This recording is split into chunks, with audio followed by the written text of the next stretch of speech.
Hi and welcome back to my channel. I am Koala and this is my little nook in this end of the universe that we call YouTube. I am a shamanic practitioner mainly within Nordic shamanism, and I'm here today to continue our series about Nordic archetypes.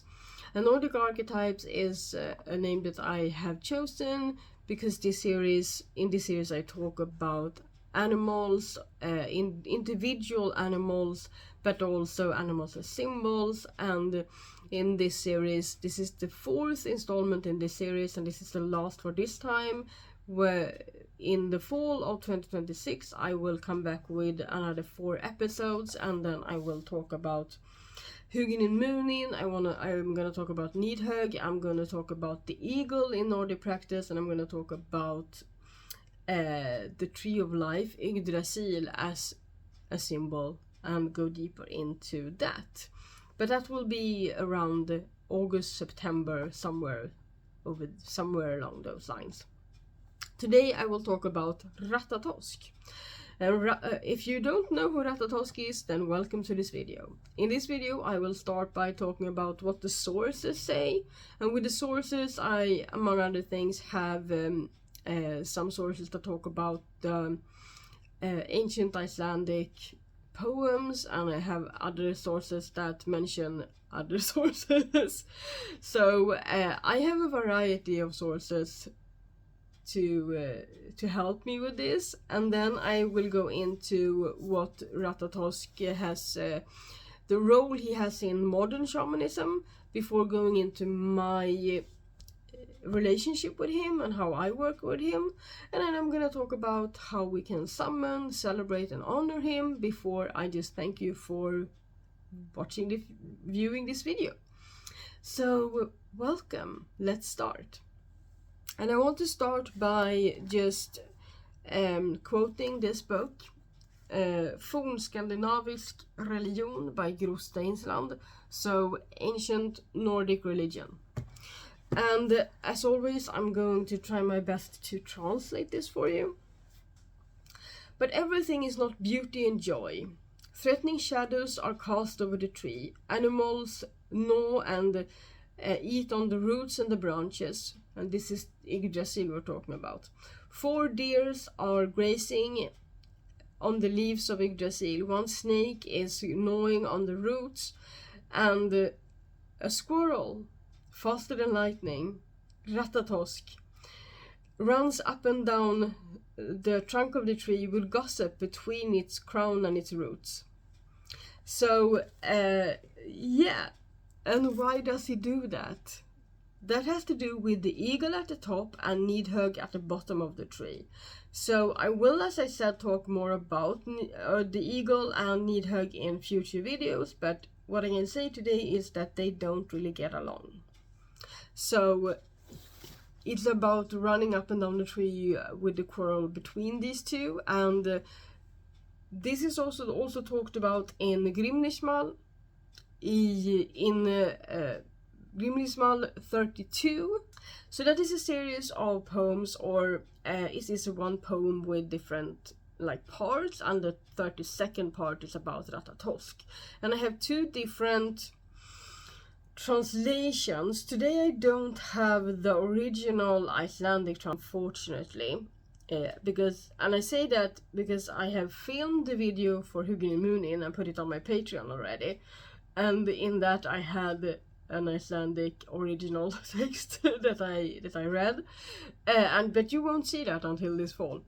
So it was here in my mind. For this I don't have the original text, unfortunately. So I'm gonna read 2 different translations, and I'm going to translate them word for word as much as I can, and you will see the difference. So in the first translation by a Swedish author called Britt-Mari Näsström, that has written Fornskandinavisk religion, en grundbok, which means ancient Scandinavian religion, like a book of the basics. Ratatosk is the name of the squirrel that runs on the ash Yggdrasil. The words of the eagle he carries from above, and tell them to Nidhögg down below. So that's one. And the other one is from a very famous Swedish shaman that writes books. He's called Jörgen Eriksson, or Norrön. So his translation is: Ratatosk is the name of the squirrel that shall run in the ash of Yggdrasil. The words of the eagle he shall take from above and carry them down to Nidhögg below. So there's a slight difference. I think the difference is bigger in Swedish than when I try to translate it in English. So here you can really see that his main purpose seems to be to take the words of the eagle down to Nidhögg, and the opposite. He's not just the messenger, he's the gossiper of Yggdrasil. And the word messenger is something that I will talk about when going into the modern practice. So the only other thing to tell you about this squirrel is that his name can be translated into either the drilling tooth or the biting tooth. So if you can picture a squirrel, you might understand where that comes from. But there's no further, diving into the name than that, and I have come across so far. I haven't though really deep. I can all, if you want to do a character study of Ratatosk, you can surely find, more of the original texts and go into those more. But, with the animals of Yggdrasil, as he is a part of, they are often mentioned in connection to other gods or goddesses or characters in the Nordic tradition or Norse mythology. So there is rarely much to say more than just like a line or two in these poems, and this was Grimnismal.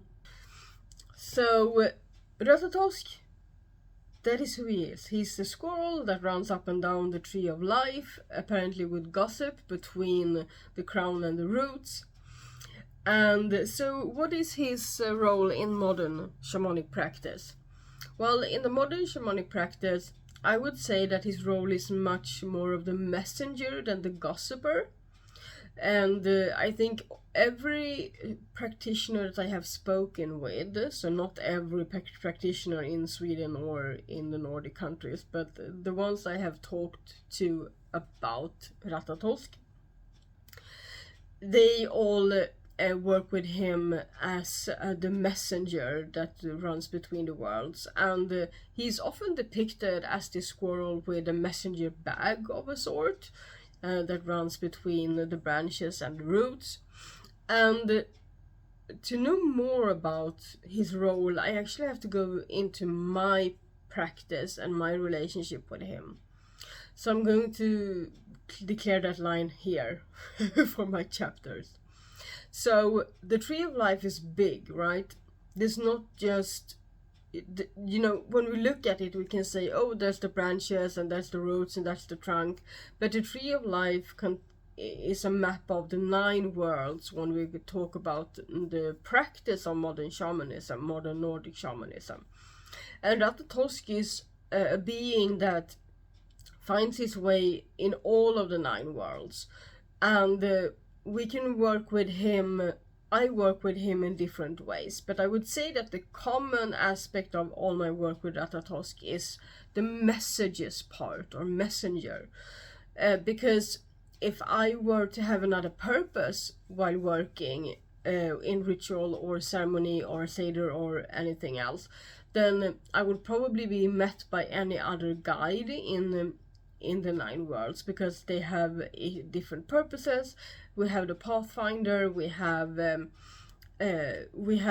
guides that are connected to each, that are connected to a specific world. We have 9 of those. And then we have Ratatosk that runs between the worlds with messengers, right? So I work with Ratatosk when it comes to receiving and relaying messages. And I want also to say that most often when I work with receiving messages for myself, because if I want to relay messages to someone else, Ratatosk is almost never a part of that process, because that would be like another medium between me and whatever channel I am using. So I work with Ratatosk when I need him, and I often don't know that I need him before I enter whatever work I'm doing. I'm stating my intention, my purpose for the shamanic work, and then he might show up if he is who I need. If anyone else wants messages from Ratatosk, I would much rather teach them how to connect with him than to be, a second middleman, or him being a second middleman. And I also want to say that I know I say him a lot, but nowhere in any sources are there a gender attached to Ratatosk. So whatever you sense or feel, or the connection you have with Ratatosk when you work with him, that is true for you. There's no right or wrong, and that's true for a lot of different animals and also characters in the Nordic modern practice, that there's no strict gender attached to them. So you can work with Ratatosk in different ways, and one way is that I set my intention, I go into a journey with that intention or purpose, and what I really need is to be receiving messages from somewhere in the 9 worlds.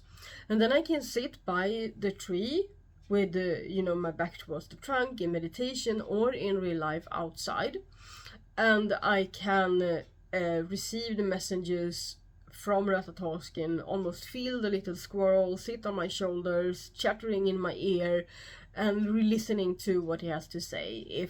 Especially if maybe I need to be in a for me safe space while doing that, if I am maybe upset or I'm not feeling well and I am in no condition to do the journeying, then that is how I do that. In that case, I can also use the runes, even though the runes become another middleman between me and Ratatosk. So that is a good way to start, and I'm going to talk about that later when I talk about summoning him. So if I don't understand the message that he's receiving, or if he feels like he needs to show me, I can become him when journeying, which means that I can ride on his back, but almost always I feel like I am in a meditative state or trance state at this point, and I become the squirrel and I am the one running up and down the tree, with the difference, because this can happen with other animals in the practice, or other beings in the practice, that I get to embody them.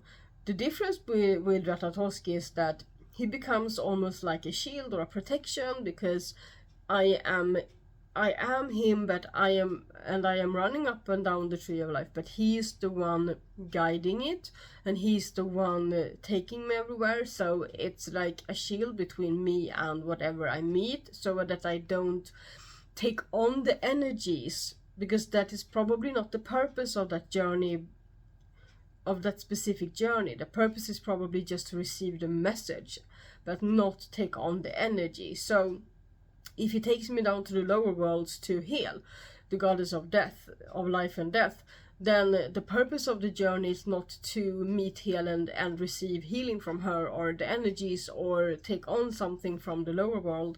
The purpose is to receive a message, and the message I could have received just by sitting by the tree and him chattering in my ear, but for some reason maybe I needed to see something that I couldn't see if I didn't become the squirrel in that moment.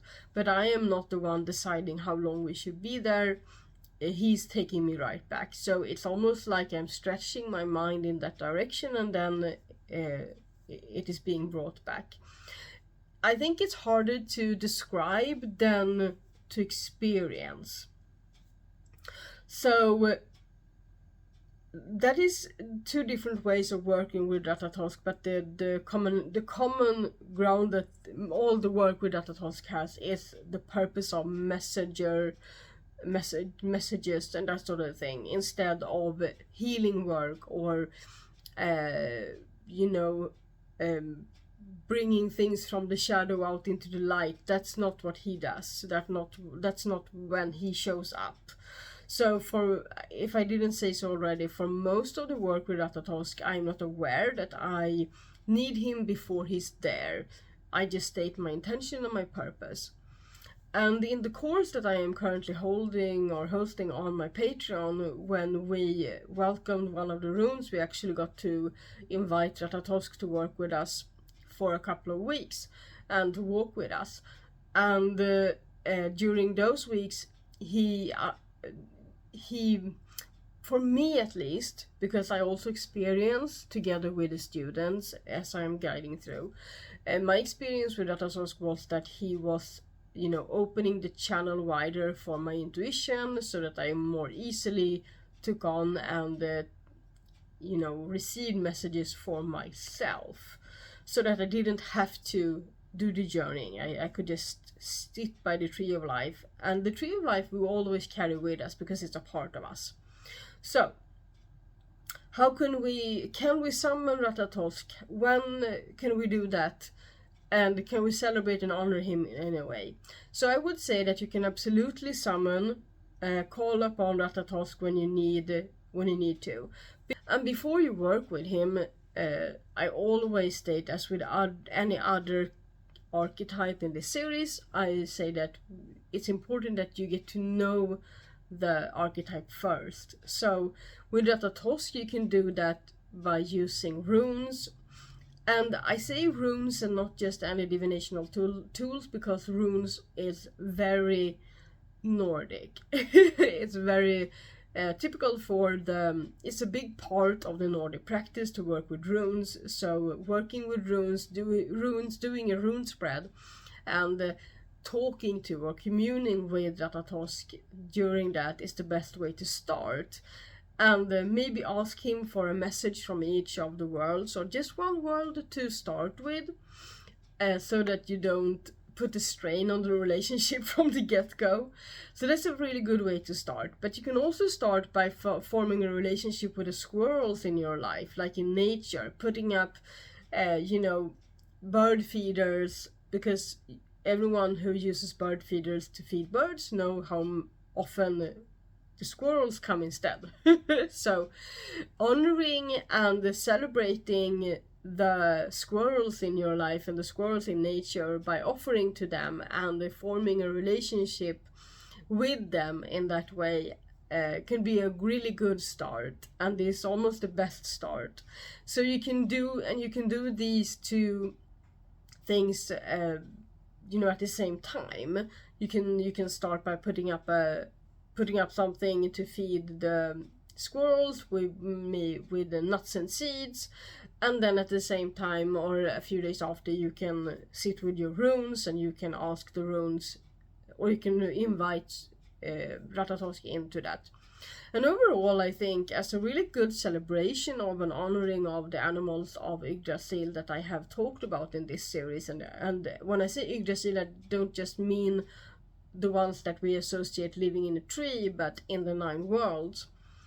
I think a really good way to honor them and celebrate them is to just, put up some symbols around you, maybe on your altar for them, and have some offerings out, preferably in nature, so that the animals that they represent can come and collect those, and just invite them into your life with love. I think that's a really good way to start. So can we summon and work with the Ratatosk? Yes, much more easily than any of the other animals that I have talked about so far, and probably that I will talk about in the future. I think because Ratatosk his purpose is to relay messages for us. His purpose is to be close to us. So yeah, and can we honor and celebrate? Please do. So with that said, thank you for watching. If you don't subscribe already, please do so that you will see hopefully more of my content. And don't forget to hit the little bell so that you're notified of everything. And don't miss my shorts, where I will talk a lot about runes in the upcoming months. And yeah, so please comment. You can comment with any questions. You can also just let me know if there are any time of year that you connect with the squirrel more than any other time of year, because I would really love to know. And like this video, please do. And as I have already mentioned, I do have a Patreon where I will be talking more about the archetypes going forward, and I might have something for you when it comes to working with Ratatosk for April. And yeah, I have different tiers. I have a free tier, I have a low paying tier if you just want to see what I'm up to over there and, support me with the lowest amount of sum. And if you are more engaged and want to learn things or participate in ceremonies, I have tiers for that too. And yeah, and walk in beauty until we meet again. Tjingeling.